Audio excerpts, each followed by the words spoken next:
다음에 2교시를 계속해서 진행하도록 하겠습니다. 예, 투사는요, 여러분들 앞에서도 계속 제가 투사에 대한 설명을 많이 했습니다.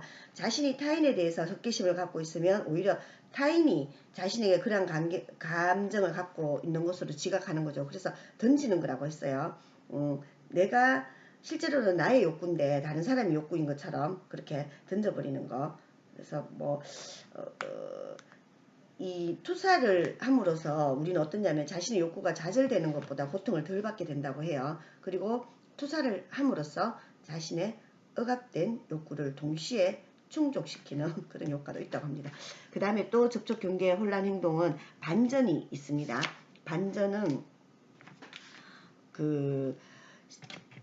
반전은요, 환경과 접촉하는 대신에 자기 자신과 관계하는 현상이기 때문에 접촉관계 혼란을 일으키게 되는데, 반전에서는 기껏해야 자기 자신의 일부와 접촉하고 있을 뿐 타인과 환경과 접촉을 맺지 못하고 있고요. 자신 속에 억압된 충동을 접촉하지 못하게 하는 그런 이제 행동이라고 볼 수 있습니다. 그래서 다른 사람이나 환경에 대해 하고 싶은 행동을 자기 자신에게 하는 것 혹은 타인이 자기에게 해주기를 바라는 행동을 자기 자신에게 하는 겁니다. 그래서 타인이나 환경과 상호작용하는 대신에 자기 자신을 행동의 대상으로 삼는 거다. 이렇게 이제 보시면 되겠죠. 그래서 보면 이게 반전이 내가 진짜 화나는 거는 상대방인데 약간 좀 투사하고 반대라고 볼 수 있겠어요. 내가 화가 나서 상대한테 막 화를 내고 싶은데 자기 자신에게 오히려 화를 내는 거. 그래서 이제 대표적으로 보면 만약에 공격을 한다라면은 타인을 공격하는 게 아니라 자신을 공격하는 거. 그래서 이제 자살, 만약에 막 죽이고 싶도록 상대가 미운데 그렇게 못하고 오히려 자기를 너무 착한 사람들이죠. 착한 사람들 같은 경우는 상대방을 한테 너무너무 상처를 많이 받았어요. 이 사회에 상처를 받고, 그럼 이 사회에 대한 분노라든가 이런 것들을 표출해야 되는데 그게 아니라 그냥 자기 자신에게 그 분노가 다 들어가는 거죠. 그래서 이제 자살을 한다거나 이런 경우가 이제 반전, 이제 극단적인 예로 하면 이제 반전이 이제 자살이라든가 이런 게 이제 반전에 해당한다고 볼 수 있고요. 그 다음에 융합인데요. 170페이지에서 자기와 다른 사람들 사이의 경계가 약화되거나 줄어들어서 마치 양쪽이 일심동체 같은 그런 상태를 말합니다. 그러니까 다른 사람 완전 일심동체, 융합이 돼버리는 거예요. 그래서 네가 나고 내가 너야. 우리가 보통 부부는 일심동체 이렇게 이야기하잖아요. 부부는 일심동체, 근데 사람이 일심동체일 수가 없어요. 일심동체라고 하는 그 자체가 병리입니다. 병리 현상이에요. 융합이라고 하거든요. 그래서 융합관계에 있는 두 사람은 서로 같은 느낌과 생각을 하고 있다고 지각한 나머지 실제로는 자신의 감정과 사고도 잘 인식하지 못합니다. 수용 또는 인정 욕구가 높은 사람은 자칫 융합을 잘 경험합니다. 너무 이제 인정 욕구가 강한 사람. 그러니까 어릴 때 인정을 못 받은 사람은 인정 욕구가 강하거든요. 그러다 보면 융합을 경험하는데 사람들로부터 수용되거나 인정받기 위해서 자신의 솔직한 감정이라든가 의견을 계속 왜곡시킵니다. 자기가 인정받기 위해 가지고 다른 사람 자기의 솔직한 감정이라든가 이런 것들을 느끼지 못하고 다른 사람 생각에 계속 따라가는 거예요. 그래서 진정한 감정과 생각을 인식하기 어려워지고, 융합관계에 있는 사람은 겉으로는 서로를 위해주고 보살펴주는 것처럼 보이지만 내면적으로는 독립적으로 행동하지 못하고 의존관계에 빠지기 쉬워요. 그래서 오랫동안 서로 익숙해져 있어서 두 사람 사이에 어떤 균형이 깨뜨려지는 행동, 이런 행동을 하게 되고, 이런 행동은 상대편의 분노를 자아내고 심한 죄책감의 원인이 되기도 합니다. 그래서 경계선, 성격 장애 이런 것들을 가져오게 되고, 여러분들 요즘 와서 보면 막 데이트 폭력이라든가 이런 거 연인이 헤어지자고 하면 절대 못 헤어지고 네가 죽으면 죽겠다, 아니면은 또 그걸로 인해 가지고 친밀한 관계에서 살해가 일어난다거나, 여러분들 극단적인 형태로 너무 그렇죠. 이게 저는 이제 그런 걸 보면 융합의 일종이다라고 그렇게 볼 수 있습니다. 그래서 부모하고 자녀 관계도 지나치게 밀착되면요, 이렇게 이제 경계가 형성이 안 될 수 있어요. 융합으로 가게 되면. 그러면 어떻게 되겠어요? 융합으로 가게 되면 건강하지 못한 상태가 되는 거죠. 접촉 경계 혼란을 일으키는 그런 이제 하나의 행동이 됩니다. 그 다음에 편향, 일종의 접촉 회피 현상인데 환경과 접촉이 자신이 감당하기 힘든 심리적 결과를 초래할 것으로 이렇게 막 생각을 합니다. 그래서 경험에 압도되지 않도록 환경과의 접촉을 피하려고 하거나 아니면은 감각을 둔화시켜서 환경과의 접촉을 약화시키는 것, 이걸 이제 말합니다. 그래서 보면 상담할 때도 보면은 제대로 이제 자기 표현을 안 하고 표현을 안 하고 그냥 웃어버린다거나 뭐 오히려 자기 진짜 감정이라든가 이런 것들을 차단하는 거 이런 것들이 이제 편향의 표현이다라고 볼 수 있죠. 그래서 이 편향적인 이런 행동은 인식을 흐리거나 또 지각이나 감각 같은 걸 둔감화시킵니다. 그래서 내담자에게 불안이라든가 뭐 죄책감이라든가 갈등, 긴장 여러 가지 이제 부정적인 심리 어떤 그 상태를 없애기 위한 방어 기제로도 이제 쓰이기도 합니다. 근데 이제 편향을 습관적으로 만약에 행하게 된다면은 이걸 계속 편향을 계속하게 되면은 타인이나 환경으로부터 고립되고요. 또 스스로 삶의 활력을 잃게 돼서 무기력하게 되는 거죠. 그러니까 보면 가정폭력에 오랫동안 노출되었던 사람들 같은 경우에는요. 상담을 해보면은 본인이 한 30년 정도 그렇게 살았기 때문에 그냥 원래 그렇다. 그리고 저는 원래 그렇게 살기 때문에 괜찮아요 하고 그러면서 이제 또 한편으로는 제가 어떻게 살았는지 아세요? 하고 이렇게 막 웃으면서 이야기를 하거든요.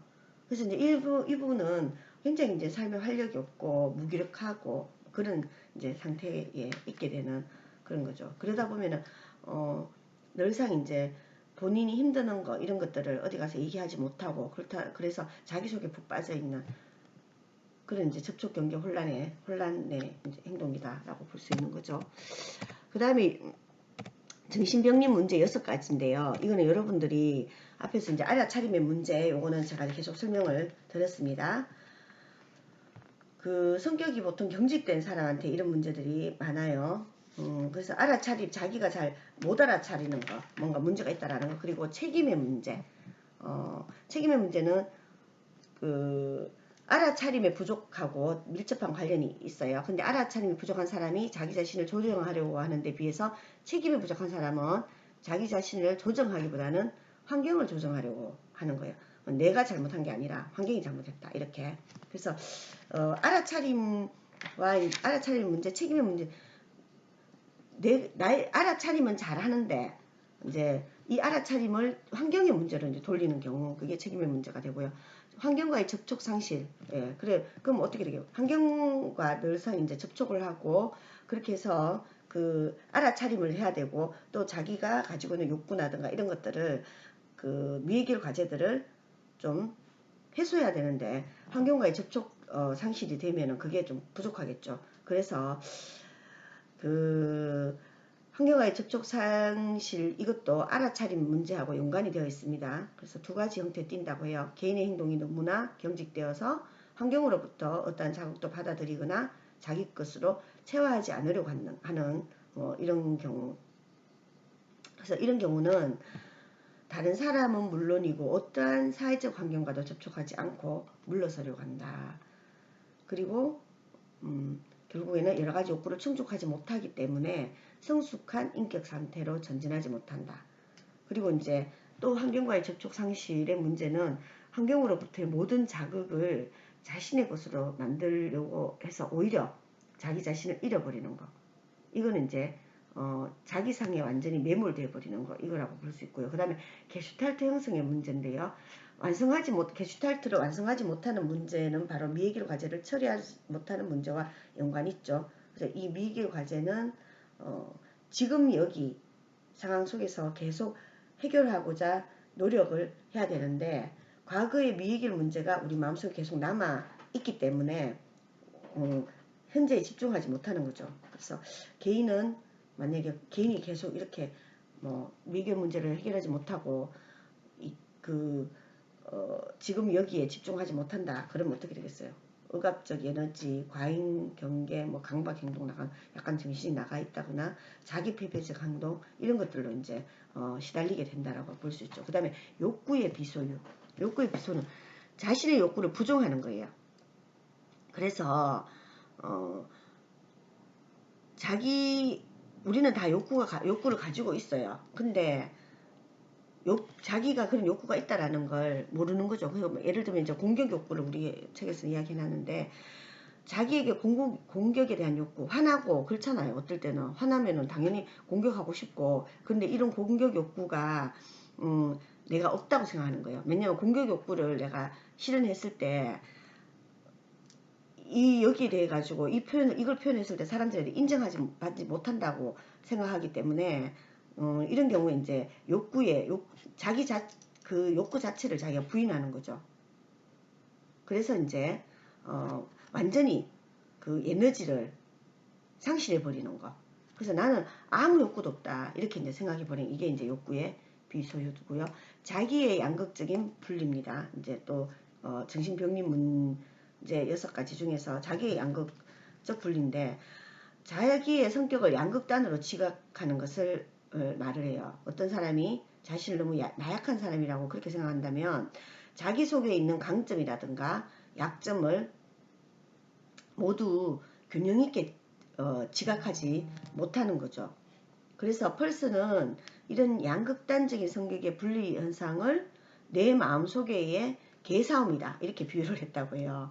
그래서 이제 자기 속에 들어있는 여러 가지 강점과 약점이 있는데 우리는 강점과 약점 두 개가 있다라는 걸 인정하지 않고 그냥 이 두 개가 제대로 인식하지 못하게 하는 이런 부분들이 있는 거죠. 그러면 어떻게 되겠어요? 내 속에 있는 진정한 욕구 이런 것들을 찾아내지 못하기 때문에 갈등을 겪게 되는 거죠. 게스탈트 치료에서 내담자 마음속에 있는 두 부분을 알아차리고 인정해서 서로 간의 화해와 통합을 유도하기 게 필요하다고 그렇게 보고 있어요. 그래서 비의자 기법을 사용합니다. 우리는 어때요? 우리 속에는 항상 뭡니까? 좋은 게 있으면 나쁜 게 있고 그리고 장점이 있으면 약점이 있고 슬픔이 있으면 슬퍼하는 마음이 있으면 기뻐하는 마음이 있고 우울함이 있다면은 또 활력이 있는 이런 게 있어요. 근데 이 두 가지가 있다라는 걸 알아내야 된다라는 거예요. 내가 늘 슬프기만 한 게 아니죠. 나도 슬픔만 자꾸 찾아가는 게 아니라 기쁨도 있는 거잖아요. 근데 이제 이런 것들을 모두 모르는 거죠. 그래서 이걸 하나로 통합을 해야 되는데 나는 한 가지만 가지고 있다고 생각하는 거죠. 그래서 이 두 개를 통합해내는 거 이게 이제 필요합니다. 근데 만약에 이걸 통합해내고 양극적으로 분리가 되어 있다라면은 정신병리에 해당된다 이렇게 이제 보는 겁니다. 그 다음에 치료의 실제인데요. 그럼 치료의 목표는 뭐겠습니까? 통합이고 성숙이고 성장이고 알아차림과 접촉의 정진이고 그리고 실존적인 삶을 사는 게 바로 그 치료의 목표라고 볼 수 있겠죠. 게슈탈트 치료의 핵심적인 목표는 바로 게슈탈트를 잘 형성하도록 도와주는 겁니다. 그래서 지금 여기에서의 경험에 집중하고 자신 속에 자각되지 않는 나 자신의 한쪽 부분을 만나서 환경적인 자극에 접촉하고 그리고 자신의 그때그때 욕구를 충족시킬 수 있어야 됩니다. 그래서 자기 자신 속에 마음에 들지 않은 부분까지 온전히 내가 찾아내서 그걸 수용해야 됩니다. 이게 내 거다. 이것도 내 거다. 그리고 통합된 전체로서의 현재 일에 몰두하고 자신의 행동이나 감정, 생각까지에 대해서도 책임을 지는 태도를 가지는 게 가장 중요하다. 그래서 자신의 삶에 대해서 창조적이고 독립적으로 나아가는 것 이게 바로 게슈탈트 상담 치료의 목적입니다. 그래서 이제 게슈탈트 치료의 목표를 보면 인간 중심 상담, 자기 실현의 가능성, 자기 실현을 할 수 있는 존재다. 이거하고 되게 비슷한 면이 있죠. 근데 이제 게슈탈트 치료에서는 내가 내 자신의 성격의 영역 중에서 만약에 접촉이 되지 않는 부분을 내가 있다. 그럼 이걸 자각하고 접촉해서 나 자신을 통합해 낸다는 측면이 많이 강조되는 거죠. 그러니까 여러분들 통합입니다. 이 통합은 바로 이제 내 속에서도 소외된 인격이 있는 거예요. 이걸 찾아내서 알아차리고 그걸 접촉해서 하나로 만들어내는 거. 그러니까 내가 분열되어 있으면 안 된다라는 거예요. 분절되거나 분열되어 있으면 안 되나. 내가 그냥 통합되어. 그러니까 우리가 보면은 내 속에 마음에 안 드는 부분이 있거든요. 내가 왜 이럴 때 왜 이렇게 하지라는 마음에 안 드는 부분이 있어요. 근데 그것 또한 뭡니까? 나다라고, 그것도 내 거다라고 이렇게 내가 받아들이는 거예요. 이게 바로 통합이라는 겁니다. 그래서 이게 바로 이제 이걸 통합해 나가면서 어떻게 돼요? 우리는 우리 자신을 긍정하게 되잖아요. 내가 만약 내 속에 마음에 드는 뭐가 있어요. 마음에 안 드는 뭔가가 있어요. 근데 나는 내가 마음에 들 수만은 없어요. 내 자신도. 마음에 들지 않는 그것도 나인 거죠. 나는 뭐 공부도 잘 못하고 이런 게 나다. 그러면 그게 나이면 어때요? 그걸 부정하지 말고 이게 나야 라고 이렇게 가져가는 거죠. 나이 들어가면은 옛날에는 20대에 젊고 막 이렇게 활기차고 젊은 시절에 내가 있잖아요. 근데 나이 늙어가니까 어때요? 얼굴 쭈글쭈글하고 쭈글쭈글해지고 주름이 막 생겨요. 저도 그렇거든요. 옛날에 20대 때 뭐 30대 때 젊었을 때 제 얼굴하고 지금 이렇게 보면 좀 이렇게 늙고 뭐 조금 주름도 막 생겨요. 그럼 이 주름 생긴 게 나예요. 이 나인 걸 내가 받아들이는 거예요. 그러면서 이제 지금의 나는 그래 주름도 조금 생기고 조금 이 중력에 의해서 조금 처지기도 하고 이게 나라는 걸 받아들이면은 내가 훨씬 더 아름다워 보이거든요. 그게 이제 바로 통합입니다. 쉽게 말하면요. 그러면서 어때요? 성숙과 성장으로 가게 되는 거죠. 게슈탈트 치료의 궁극적인 목표가 실존적인 삶을 사는 거예요. 실존하는 나.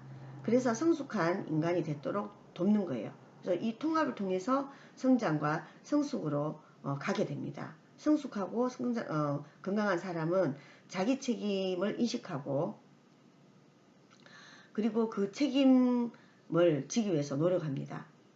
그래서 책임은 개인이 환경과의 유기적인 관계 속에서 자신의 삶을 자율적이고 능동적으로 선택하고 또 선택에 따른 결과에 대해서 자신의 것으로 받아들일 수 있는 능력. 이게 바로 이제 그 게슈탈트가 치료에서 말하는 성숙과 성장이죠. 그리고 알아차림과 접촉의 정진. 이것 또한 여러분들 앞에서 계속 했죠. 알아차림은 자각이죠.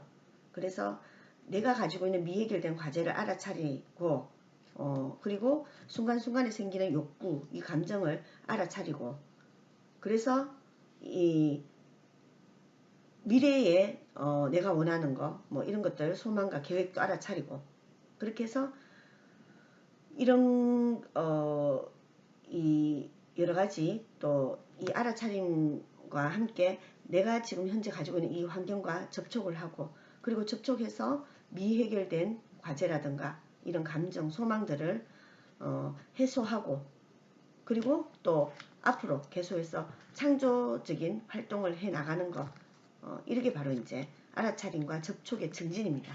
그러니까 알아차림을 계속 해야 되는 거죠. 알아차림을 계속 증진해야 되는 내가 원하는 게 무엇인가 내가 지금 힘드는 게 무엇인가 내가 뭐 때문에 힘드는가 내가 뭐 때문에 분노하는가 내가 뭐 때문에 행복하지 행복하면은 그 행복한 걸 계속해서 이어나가고 내가 괴롭다 왜 괴롭지 그럼 괴로운 거는 뭔가 잘 안 되기 때문에 그런 거죠. 그럼 안 되는 것은 안 되는 대로 이걸 체념할 것인가 아니면은 내가 열심히 노력해서 할 것인가 계속해서 이제 알아차리고 그 알아차림을 환경과 접촉해서 어떻게 할 건가를 환경과 타협을 하는 거죠. 타협을 계속 해 나가고 그리고 또 그걸 통해서 나는 뭡니까 성숙하고 성장해 나가고 이렇게 하는 게 바로 그 알아차림과 접촉의 정진입니다. 그래서 알아차림이 잘 되고 접촉이 환경과 접촉 그걸 잘 해내는 거, 이게 정진해 나가는 거, 혼란이 안 생기고 타인과 내가 어떤가 내 속에서도 나의 좋은 점과 나쁜 점 이런 것들을 통합해내고 그 타인과 나는 경계선을 끊고 그러니까 부부간과 나도 뭡니까? 우리가 부부도 일심동체라고 했잖아요. 한데 부부도 절대 일심동체가 될 수, 연인 간에도 일심동체 절대 되면 안 됩니다. 일심동체 되는 건 뭡니까? 융합인 걸로 해서 융합 편향 이런 걸로 해서 결국에는 뭡니까? 큰일 나요. 사람이 어떻게 일심동체가 되나요? 내 속에서도 내가 통합이 안 돼가지고 지금 통합하는 게 치료의 목표라고 하고 있는데, 그 다음에 이제 네 번째가 실존적인 삶이죠. 우리는 그 게슈탈트 치료의 그 목표가 실존적인 삶이다. 실존적인 삶을 살아갈 수 있도록 개인이 스스로 나 자신이다. 나는 나다. 자신의 인생을 자율적이고 책임있게 살아가도록 도와주는 게 바로 게슈탈트 치료의 목표고 실존적인 삶입니다. 그래서 목표를 환경의 지지에서 자기 지지로 이끌어준다. 이렇게 표현합니다. 자신을 지지하는 걸로. 그리고 그 상담자는 내담자를 변화시키는 사람보다 내담자 스스로 자신이 되도록 격려하는 역할을 많이 하게 됩니다. 그러면 징크는 이제 그 펄스가 사망한 이후에 내담자가 다음과 같은 사항을 실천하기를 기대하고 있어요. 우리 책에 보면 178페이지 있어요. 내담자 자신에 대한 알아차림을 고양하는 방법으로 상담을 진행한다. 그리고 내담자 자신의 경험, 즉 자신의 감정, 생각, 행동에 대한 주인의식을 점진적으로 갖도록 하는 거다. 타인의 권리를 침해하지 않으면서 내담자 자신의 욕구를 만족시키는 기술을 개발하고 가치관을 형성해 주는 게 바로 이 게슈탈트 치료의 목표다라고 징크는 보고 있고요. 또 자신의 모든 감각에 대해 더 많이 알아차려야 된다. 자신의 행동의 결과를 수용해서 자신의 행동에 대해 책임을 수용하도록 하는 거다. 다른 사람에게 도움을 요청하거나 요구할 수 있으며 다른 사람에게 도움을 줄 수 있어야 된다. 그렇죠? 우리는 혼자 살 수 없어요. 나는 나를 잘 알아차리고 나의 경험, 나의 생각, 행동의 주인의식을 가지고 그렇게 가야 되는 거 맞아요. 맞지만 또 자신의 모든 감각이라든가 이런 것들을 더 알아차리고 그래야 되지만 또 자신의 행동의 결과를 수용하고 자기 행동에 대해서 책임을 져야 돼요. 그걸 수용하고 그런데 또 한편으로는 내가 다른 사람의 도움을 요청하고 또 내가 필요할 때 다른 사람에게 요구도 할 수 있고 또 당연히 어때요? 다른 사람에게 도움을 다른 사람이 도움을 요청할 때 나는 다른 사람의 도움을 줘야 되는 거다. 당연히 그렇게 도움을 줄 수 있어야 된다라고 이제 볼 수 있어요. 이게 바로 게슈탈트 상담의 목표다라고 볼 수 있고요. 게슈탈트 상담에서 게슈탈트 신조가 나오는데요. 요거는 이제 3교시에 계속 진행하도록 하겠습니다. 예, 수고하셨습니다.